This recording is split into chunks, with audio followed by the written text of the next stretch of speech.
I wanted to talk to you a little bit today about crisis. How do you navigate crisis? Well, I mean, I think there are more people out there that thrive in the good times, and they fall in love with themselves during the good times. I hate crisis. Weathering. And yet I thrive in it. In fact, I might be addicted to it. Welcome, Todd Conklin. Glad to see you today. It's a great day. It's a great day. I'm so glad. It's so great. It's so great. You're great. You're great. Oh, thanks. I'm the greatest. I wanted to talk to you a little bit today about crisis. How do you navigate crisis, and how are you prepared for crisis? There's that saying, never let a good crisis go to waste. And we have entered into a season of a crisis, if you will. And thankfully, we've had a lot of preparation in advance. So I just wanted to ask you some questions today so we can, share how we have helped ourselves be prepared to weather this crisis and be able to use it for our advantage, and maybe some blind spots that we maybe hadn't seen in the past when we've encountered prior crises, I can't wait. That sounds like a great topic. Do you have any input on, I hate crisis. Weathering? You do? I thrive in it. In fact, I might be addicted to it. Kinda. You are. It's like those people that are addicted to drama. I need it. If I don't have a reason, I just want to take a nap. I don't know. It's very strange to me. I work really, really well when the stress level is turned up. The stakes are higher. That is interesting, though, because a lot of people, I think, do become complacent when things are easy and they're just kind of coasting. What is the saying you always say? Good times create soft men. Mm-hmm. Soft men create hard times create strong men. Mm-hmm. Strong men create good times. Yep. Well, I mean, I think there are more people out there that thrive in the good times, and they fall in love with themselves during the good times. When the tide is lifting all boats, they look at themselves and they go, "Look at how great I am." I get scared when those times come. When those times come is when everybody is accomplishing what everybody's accomplishing, and I think that's danger. Danger, Will Robinson, if that's going to date myself. And there you go. I don't know who that is, so that's I totally right. dated yourself. There you go. Okay, so on that note, crises can happen in any environment. So in our faith, in our fitness, in our family, in our relationships, in our finances or careers and things like that. And so whether you are currently in a crisis or to be prepared for crisis, there's some all four of those foundations need to be taken care of as you enter into any of the crises. So ours is currently with the real estate market and having an exodus that was needed to happen, if you will. But how would you say, as far as your faith is concerned, how would you tell somebody to cultivate a solid foundation in their faith to help them navigate through a crisis? Or how has cultivating a solid foundation helped you and us? Well, I think it was the cultivating. So I'm sure there's multiple ways of getting there. But the saying is, when opportunity knocks, it's too late to prepare for it. Meaning, when it happens, it happens. Same thing with crisis. When crisis happens, you don't get to pick. It just happens. And if you're not prepared to handle it, you're screwed. So how have you cultivated your faith? Well, I think I've cultivated by chasing Jesus, chasing God, whether it be, certainly if you don't have faith, you got to declare that faith, but then you got to learn it and you got to get after it and you got to practice it on the good days and the bad days. And you start small, and it's just like any other muscle. The more you practice it, the more you understand it, the more you learn it, the more you have faith and confidence in it. Right. So that when times get tough, you're ready. Right. You always hear about people dropping to their knees and praying in times of crisis, but we should never waste a moment to pray. I'll never do it again. Never waste a moment to have a conversation with the Lord and to strengthen your relationship and grow closer. And if it's not in praying for something, it's praising Him for something. So, what about balance in times of crisis? How would you say that you maintain balance between your personal well-being and the demands of career, finances, being a father, all the things? Again, kind of goes back to preparation. When crisis happens, if you're not prepared, then you are completely and totally out of balance because you know that you are not the man or woman for the job. You know that you've done this to yourself, and you know that you're not prepared. You're not the solution. So what ends up happening is you end up Mach 4, hair on fire, trying all things instead of being prepared in advance. So balance comes from being prepared in what we believe are our four foundations, right? So when crisis happens in business and it requires more time, well, you can't just, if your family is in shambles, you can't allocate the time away from your family towards your business because then your family's in shambles. But if you've prepared and you've poured into it properly, well, your family's in it with you. Like they're like, let's go, roll up your sleeves. We're in this together. Right. That's definitely how our kids have been, knowing that, you know, I'm out of the house, so to speak, still in the house, but working back in the business, and everyone is rolling up their sleeves, and we are Team Conklin. We're united. But that wasn't always the case. It was ConklinAF. ConklinAF. So can you share some of the practical strategies that we have developed or used or implemented to fortify our marriage to be able to withstand this? Because we not only live together, raise kids together, but we also run this company together, and we have not handled that with grace and ease in the past. However, I'm very proud of where we are today. So I would just like you to talk about, you know, some of the things that you think that have attributed to the fact that we are in this space, that we are so connected, and we are able to jump in, row the boat. Well, I mean, it really comes down to you. I mean, I'm so proud of you. Of all the growth that I've done. Yeah, I mean, you finally have changed. This guy. I finally called you Todd, Father. That's right. Realize you're right. Finally realized that it's just easier to listen to me. No, I think we've made all the mistakes, which is great. You learn from your mistakes, which is wonderful. I didn't have any role models. So, you know, for me, is what it is. And we, at the end of the day, we were both just absolutely relentless. I mean, I think you were called delusional early on in our relationship, which certainly you are delusional. But you know, I'm a person where you cannot beat me because I will never quit. I will keep getting up, and we had God on our side. That's the one place where we were properly aligned. We had God, and we knew that this wasn't a promise that we made each other. It was a covenant with God, and that just kept us fighting through the pain. Now, the glory beyond the pain was, this is better than I ever imagined.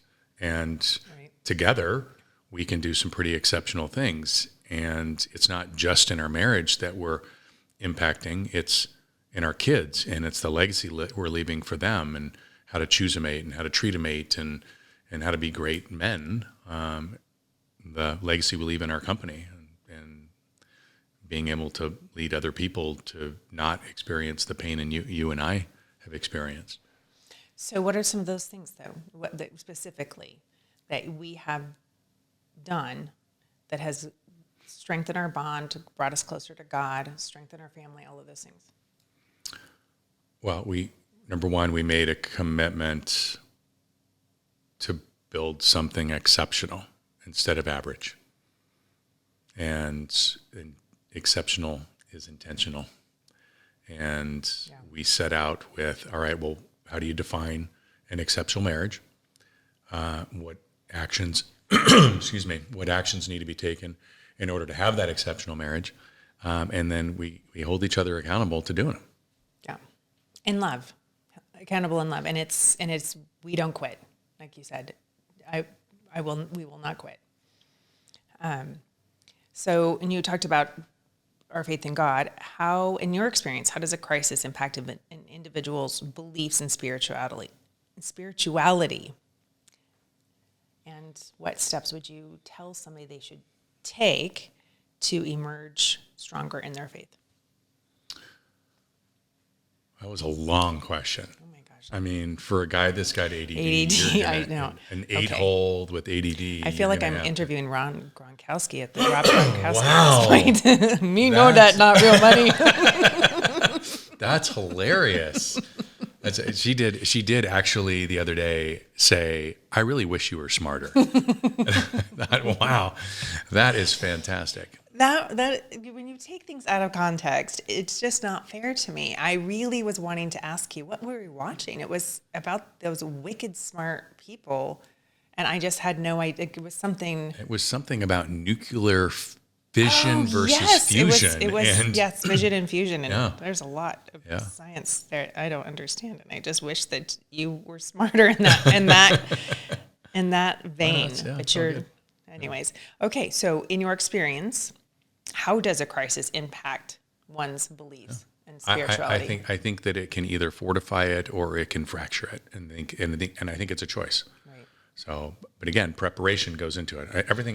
Every answer to all these questions is going to be preparation. If you're not doing the work early on, it would be like saying, "Hey, listen, I need you to go lift this 200 pounds, right?" And you're just not going to be able to do it unless you lifted 50 before, that turned into 60, that turned into 70, that turned into 80, and so on and so forth. And you built that muscle so that when the time came, the need came for you to be able to lift 200 pounds, you could do it. That's why we teach our kids, I want you to be monsters. I want you to be so strong. I want you to be an absolute animal. And then I want you to be able to control that. So when we have crisis and it's testing our faith, what we put into it before will be revealed in that time of crisis. So really, so my next part of that question was, what steps would you tell somebody to take to emerge stronger in their faith?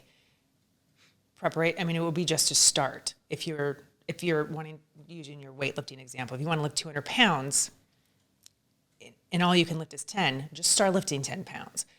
With no different than our faith. If you don't have that time set aside to devote to studying the Bible, praying with God, reading scripture or whatever, just start, whether that's reading the verse of the day or something, right? Yeah. Just start. Just start. Yeah. And just start with praying with your wife, or, just praying. Start looking at the fact that all of these things are happening for you. I think we have short memories. I think sometimes we experience something that we feel. I don't know about we. I do not have a short memory. You do not, no. You've got the elephant memory, but sometimes we look at things and we're like, gosh, you know what, that was really bad. That was a bad situation. And then, just a few months or maybe a couple of years later, you can look back and go, wow, that was actually God. God did that for us. And being able to look back and remember all of the unanswered prayers and how they were actually answered prayers. Right. And that's it, right? That's what we say all the time. It's easy for me to be frustrated and exacerbated in my circumstances or what's going on around me if I'm not looking at it through the lens of, this is happening for me, and how can I see how God is using this for me to strengthen me, to fortify me, to create endurance, perseverance, whatever it may be.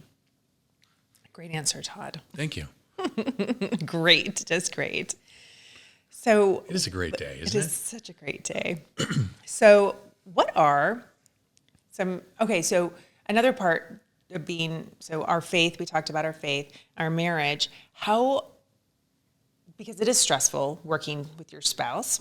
I mean, I have a whole sheet of things that I wrote down. I bet just potential pitfalls when you work with your spouse, because it's not easy and not everyone can do it.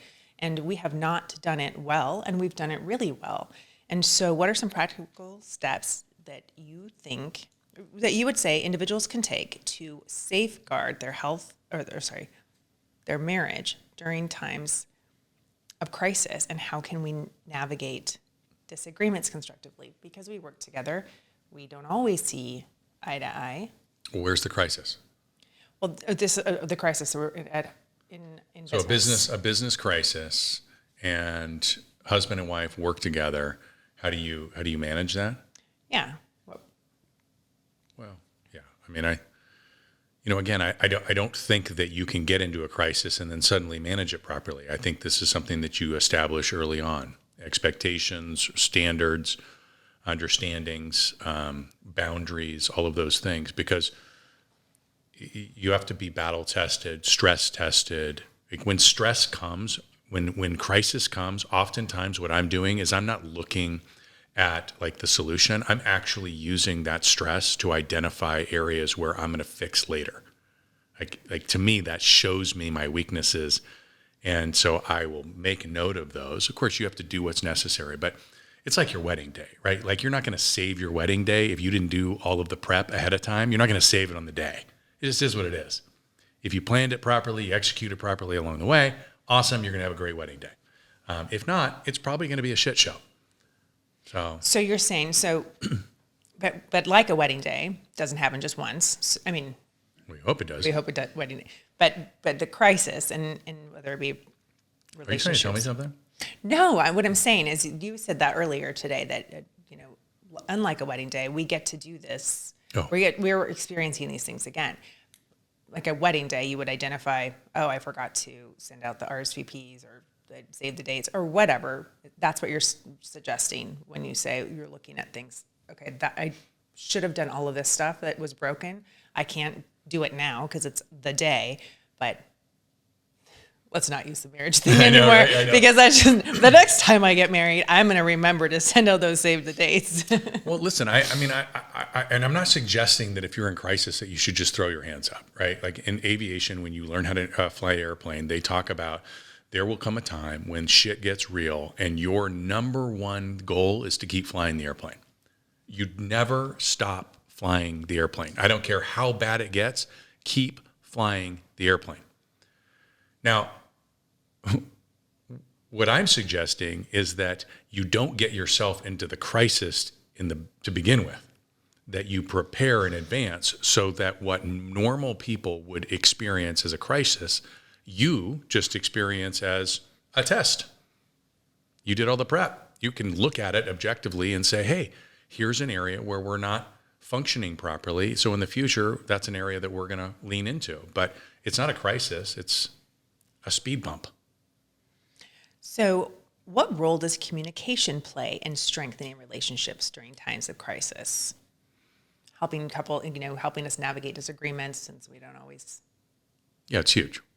I mean, I would say that's the biggest, right? Because there are different ways we all communicate. So I'm an 8, you're a 3, you need all the details, I need bullet points, as an example, right? So when things are easy, it's really easy for you to speak bullet points to me, and it's really easy for me to give you all of the details because we know that's the best way and most effective way and most loving way to communicate with each other.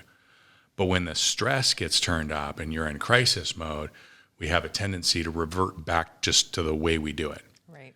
And so reminding each other, hey, so this is how I need to be spoken to, but then also giving each other grace.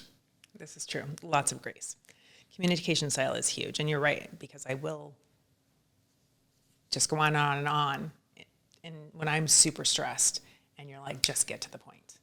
And then I have to remember, okay, this is my 8 husband speaking to me. I need to speak in bullet points. And I find just like giving you a kiss so you can't talk anymore works best. But putting your hand over my mouth, shushing me works really well too. Get the shusher. So how would you tell somebody to proactively address potential strains on a relationship caused by career-related stressors or setbacks?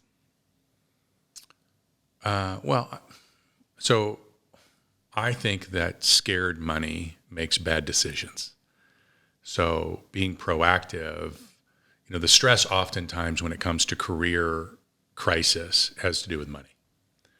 So if you can put together a plan and execute on a plan that involves saving properly and rainy day and all of those things that, we all sort of know, but we don't really know. You're much smarter in that space than I am.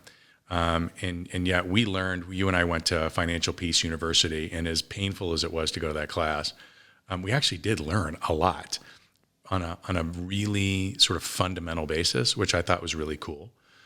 We've been blessed to have some pretty good financial advisors in our life that have talked us through in really on a faith-based way, which has helped a ton. And you end up saving properly, and the expectation is that you are saving for hard times, not good times. Right. So buy-in on a financial plan. But what about, for instance, I get locked into my computer, and when I'm working, especially when I'm working in the numbers, it is so hard for me to break away. And so you feel neglected, the kids feel neglected, et cetera.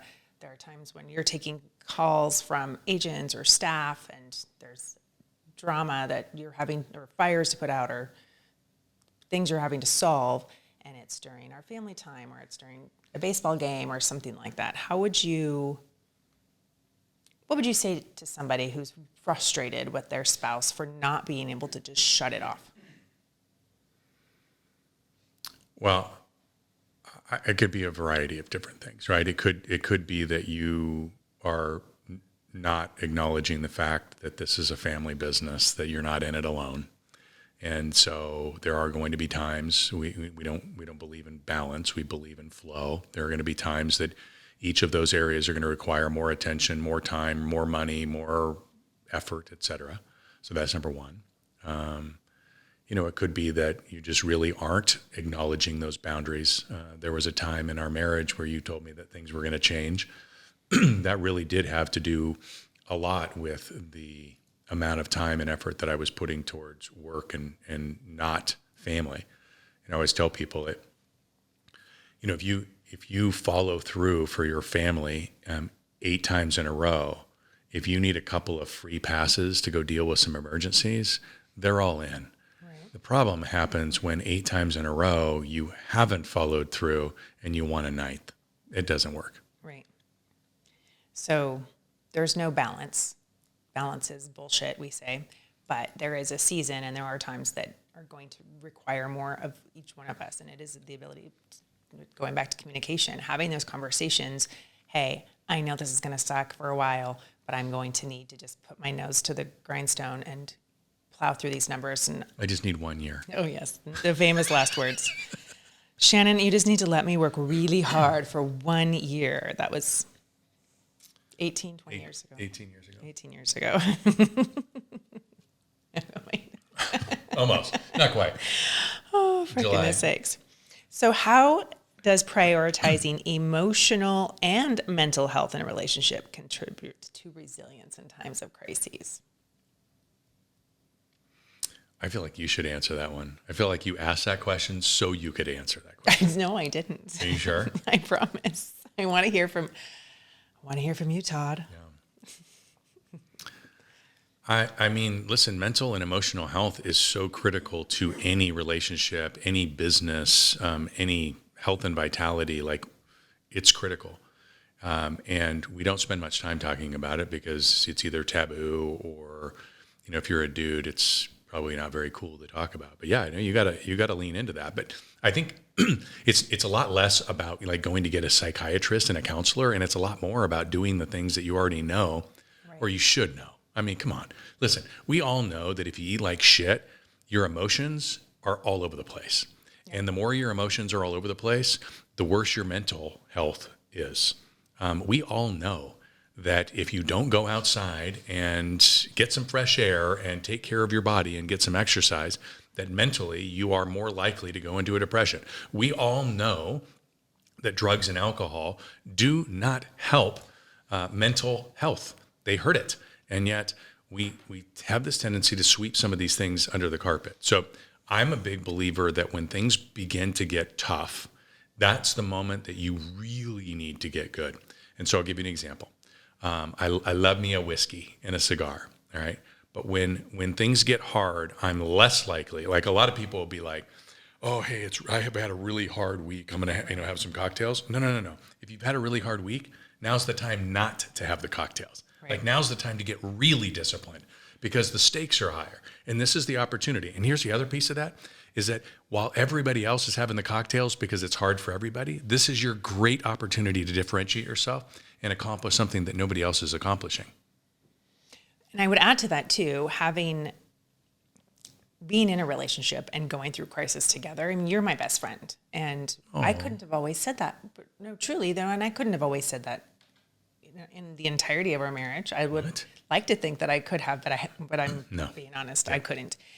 But now I know that, okay, I don't have to be 100% strong all the time. I can lean into you, and you can lean into me when one of us is just feeling just spread too thin and just either mentally, emotionally, physically, just run down and beat down. The other person is there to help lighten the load. And that's what marriage is about. You know, we always say marriage is not 50-50, it's 100-100. And so if I'm only able to show up 75%, you're required to show up at 125%. And we do that for each other in a very good balance, and vice versa. So thank you for being my best friend. Oh, thank you. All right. So if the couple works together, their dynamic in facing crises in their career or health can be challenged, right? I mean, the dynamics of our marriage, if we're facing a health crisis or a financial crisis or a crisis in our career or even a crisis with our kids, it can be challenging on a marriage. So how do couples who work together maintain, so you and I, we work together and we raise our children together. How do we maintain a healthy work-life balance, especially during times of heightened stress or crises in our shared career? Because we can't just be all business all the time. We've got to turn it off. Mm-hmm. Yeah, I think it's a little bit of a trick question because I understand that not everybody works together, but again, we do. It may look different for different people, but this is a family business. Regardless of what business you're in, it's a family business. You're in it together. Together, we feed the family, we fund the family, we lead the family that way. So I'm not sure it's much different. I do think that there needs to be boundaries. I think there needs to be expectations, and I think you have to be disciplined to follow through with those. I think where we get into trouble is when there aren't clear expectations. We have a tendency to miss them if it's not clear. And then if we're not disciplined around the boundaries that we've set, we have a tendency to get into trouble. Right. So what are some boundaries that we have put in place? When we're going to talk about business as an example, or with you and I, because we are literally working for the same company. When we're at work, we are employees, and we are expected to behave like employees of that company. So does that mean you can't grab my ass? Well, I'm not sure that that's in the handbook. Pretty sure that's in the handbook. Pretty sure that's an HR issue. Yeah. I digress. Yes, you did. But technically, yeah. So we're employees when we're at work, and then we're not when we're not at work. Right. And having, I mean, we have meeting times that we have owners meetings, we call them. And that's when we're going through all these bullet points and issues that we need to tackle as owners in a business, and not just peppering you with them or peppering me with them all throughout the day, all throughout the week, and to where my brain is going in overdrive, or yours is. Yeah, it's usually you in overdrive that overwhelms me. And so, and listen, this is a tip, hack, whatever. Have an app on your phone that you can capture notes, because you will always be thinking about something that you need to talk to your spouse about that has something to do with business. But if you are disciplined to the boundary and you're willing to, like, if it's that important to you, which our marriage is pretty important, then you will do this. You will bite your tongue. You will put the note in the app, and you will reserve that for your meeting. And what you find is that instead of having constant gotta minutes and constant talks about business, number one, many of those items automatically correct themselves before you even have the meeting, and very few are actually urgent. I think the saying is that that which is urgent is seldom important, and that which is important is seldom urgent. Right. And we also have a sunset on our work day, and it's not 5 o'clock every day. It's not 6 o'clock every day. It ebbs and flows because it needs to right now, but not talking business. We are not taking work calls unless it's an emergency, and that rarely happens unless it's important. It's not urgent. So what would you say some red flags or warning signs would be in a relationship that might indicate vulnerability during times of crisis, either in your career or health? And how can couples address them proactively? Like, what's a red flag that I might have, for example? Vulnerable to what? Just vulnerability to either Trouble in your relationship? trouble in the relationship, or maybe vulnerability that maybe the spouse is feeling vulnerable or emotionally unstable or vulnerable in health or even capacity, all of those things. Yeah. Well, I mean, I think we can tell when somebody's beginning to feel overwhelmed. I think the overwhelm for you is the red flag that I probably get the most. I think that our commitment to being radically honest with each other at the time that it needs to be said has changed that quite a bit, and it's made it open for me to be able to say, "Hey, take a deep breath. Come here, give me a hug. It's going to be okay," and you not feeling like that I'm patronizing you, and then you being able to actually share that, "Hey, I am feeling this way," and not being worried that I'm going to be like, "Oh my God." That is true, and that's been huge because I can, instead of just trying to muscle my way through it or shoulder everything, and then getting myself all worked up to when I eventually just would lose my mind.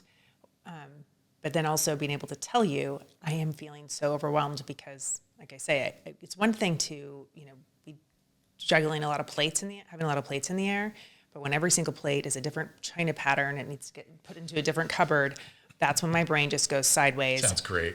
That's literally welcome to my brain, Todd. But me being able to tell you that, and you're not just, your answer in the past has been something along the lines of, suck it up, buttercup, but not that nice. I think it was probably nicer. So what strategies do successful people use to compartmentalize work issues from personal matters, especially when facing crises that are in both spheres? So if we've got something going on at home, like with a kid, and something going on at work, we may or may not have that going on right now. What strategies do successful couples use? Well, I don't know. When you meet one, I'll let you know. But I mean, I think boundaries. I think it all comes down to boundaries and expectations. There is a time and there is a place. 80% living to a schedule and honoring and being disciplined to that schedule 80% of the time affords you 20% emergencies without guilt. And I think that's been huge for me. Discipline equals freedom. Yeah, discipline equals freedom. And everybody thinks it's the other way around. It's just not. Especially for somebody like me, I'm prone to having a lot of ideas and finishing few of them. I'm prone to shiny objects and chasing things that are fun and happy and exciting. And the more structured that I can get, the more processed and systemed I can be, the better I operate. The problem with that is that sometimes for somebody like me, that can feel very stifling. Yeah. And so I've got to give myself that freedom, and that's how I've been able to work that for me. If I can do what absolutely has to be done, be disciplined to that 80% of the time, then I kind of have a free pass and I get to go live la vida loca. Well, it's no different in any area of our life, except for marriage. Well, yes, marriage. That's 100. Just be 100. Yes. But I mean, in our nutrition, if you're eating clean 80% of the time, you can have the cheeseburger, you can have the fries, you can have the cake, you can have the sweets.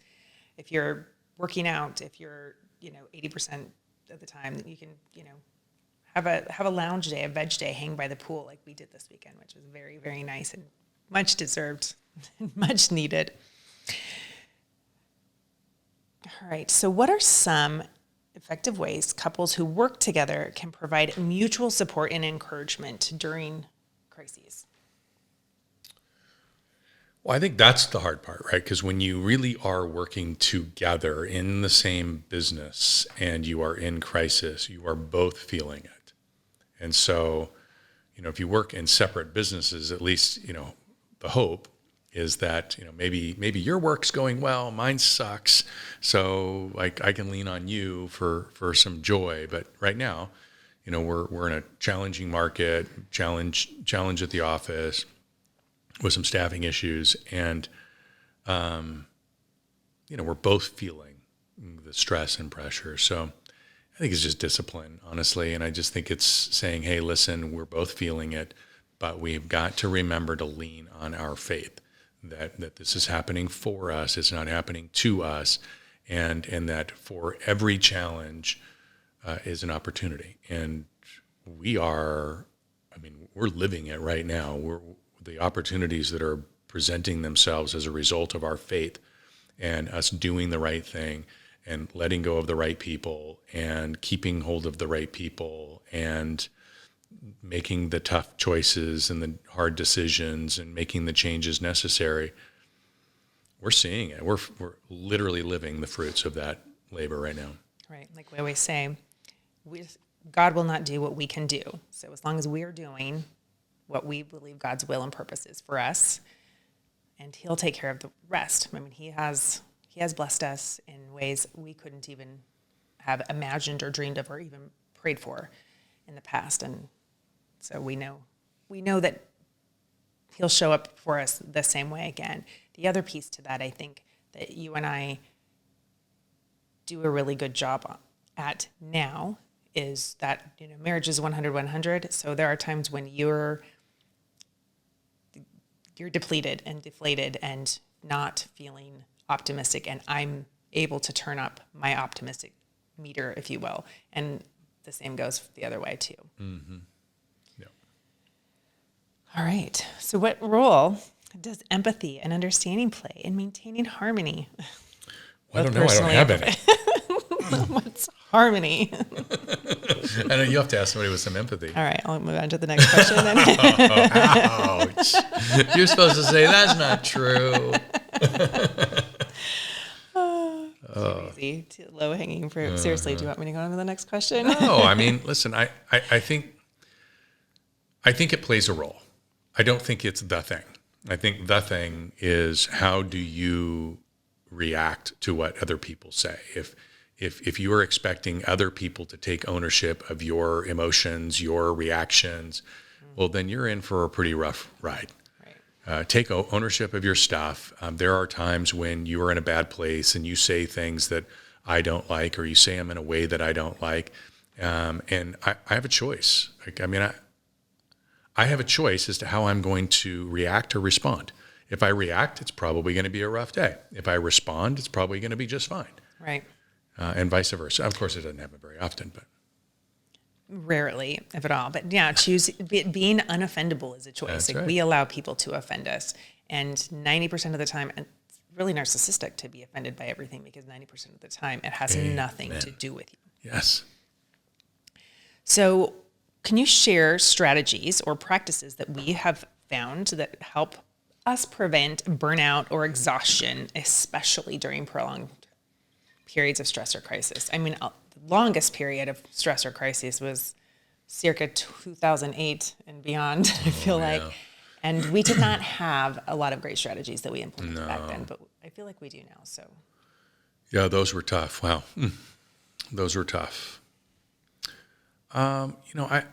It's question's a little bit out of left field for me. I'm not sure that I have anything that comes directly to mind. I think, I think the devil's in the details. And so I think people want to believe that there's some magic bullet and some secret sauce that you have. But truthfully, what it is how strong are you before? Like, did you do the work? Did you make the deposits? right. is the tank full? Is the scaffolding, is the foundation strong?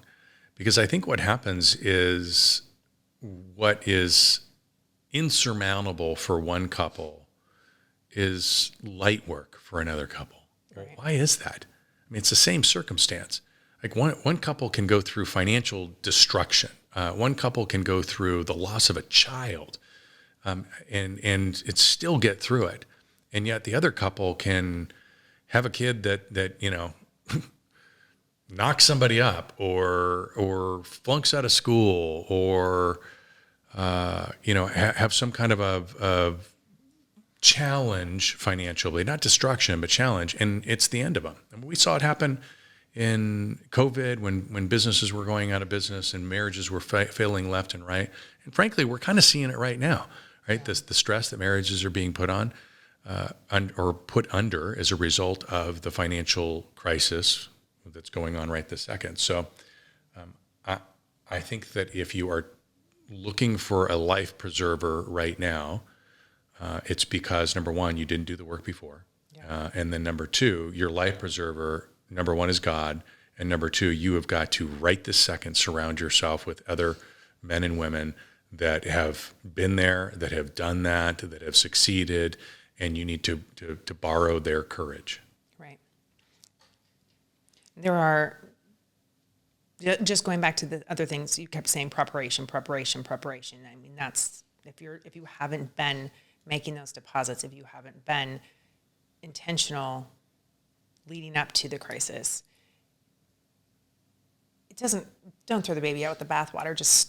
Just start doing something. How can you be intentional, even if that's going for a 15-minute walk in the evening just to decompress and be out in nature?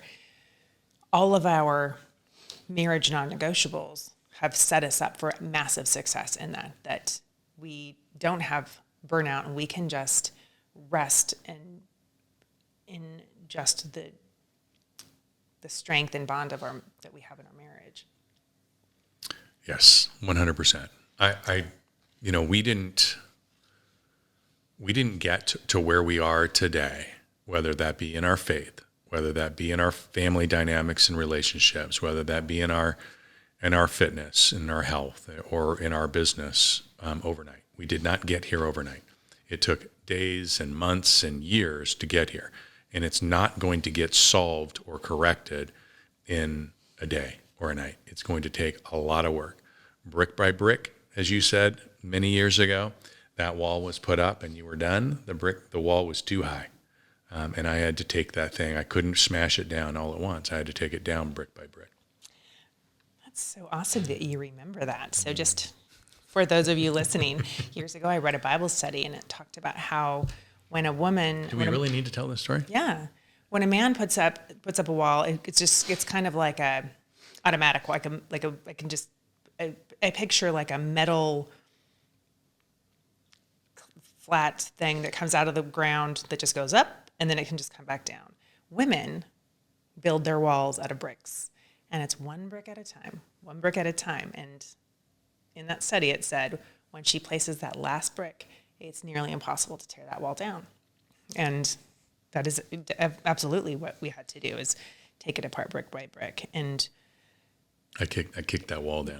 You tried to kick that wall down, but it was that consistency of taking every single brick back down that made me believe in the things that you were saying and the commitment that you had in our marriage. And so thank you. Thank you. For your patience and perseverance in taking that damn wall down. So how do relationship challenges at home, so we'll switch it from having a crisis at work, what if we're having relationship issues in our marriage?